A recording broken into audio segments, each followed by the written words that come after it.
کرنا چاہیے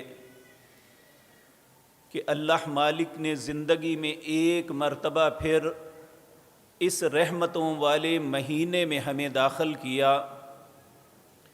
یہ وہ رحمتوں اور وسعتوں والا مہینہ ہے جس کی پہچان پیارے نبی جناب محمد الرسول اللہ صلی اللہ علیہ وسلم نے اس طرح کروائی۔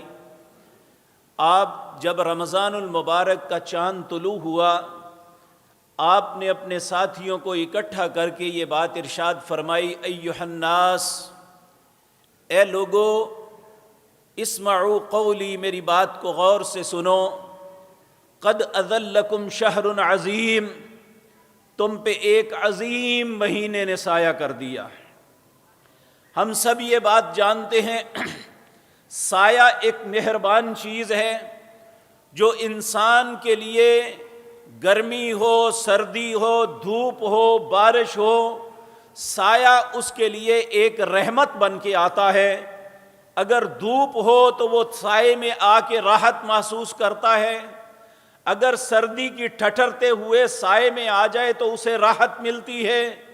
اسی طرح ایک مسلمان کے لیے، ایک صاحب ایمان کے لیے جو کل سے دن شروع ہوا ہے، یہ ایک راحتوں کا ہے، ایک خوشیوں کا ہے، ایک کامیابی کا زینہ مل گیا کہ انسان اس سے فائدہ اٹھا کے ہمیشہ کی کامیابی حاصل کر سکتا ہے۔ پیارے نبی جناب محمد الرسول اللہ صلی اللہ علیہ وسلم، آپ نے لوگوں کو باور کرواتے ہوئے کہا، شہر مبارک، لوگوں یہ ایک بہت ہی بابرکت مہینہ ہے۔ یہ کتنا بابرکت ہے؟ فیہ لیلۃ، اس میں ایک رات ہے جو 1000 مہینوں سے بہتر ہے، اور یہ وہ بابرکت مہینہ ہے جس میں اللہ رب العزت نے اپنی آخری کلام قرآن پاک کو نازل کیا۔ اور اس رمضان کی سب سے اہم، ویسے تو یہ نیکیوں کا فصل بہار ہے، جس طرح ہمارے ہاں فروری کے اندر موسم بہار شروع ہوتا ہے اور لوگوں کے اندر ایک خوبصورت موسم کے اندر ایک خوبصورتی چھا جاتی ہے، اسی طرح ایک مومن کے دل میں جب رمضان آتا ہے تو اس کا دل بہار کی طرح، پھول کی طرح کھل اٹھتا ہے کہ اللہ مالک نے مجھے ایک موقع فراہم کر دیا۔ یہ وہ دن اور راتیں ہیں جس میں ہر دن اور رات کو عتق من النار، کتنے ہی خوش نصیب ہوں گے جنہیں اللہ جہنم سے آزاد کر دیں گے۔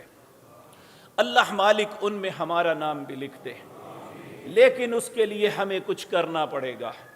یہ بات یاد رکھیں، ہم سب مسلمان ہیں، مسلمان ہونے کے ناطے ہم پہ کچھ ذمہ داریاں ہیں، ہماری ایک بنیاد ہے جس پہ ہمارے دین کی عمارت کھڑی ہوتی ہے۔ اگر وہ بنیاد قائم کریں گے تو ہم اس دین کے اوپر قائم رہ سکیں گے، اگر وہ بنیاد نہ بنا سکے تو یہ دین قائم نہیں رکھ سکیں گے۔ وہ بنیاد کیا ہے؟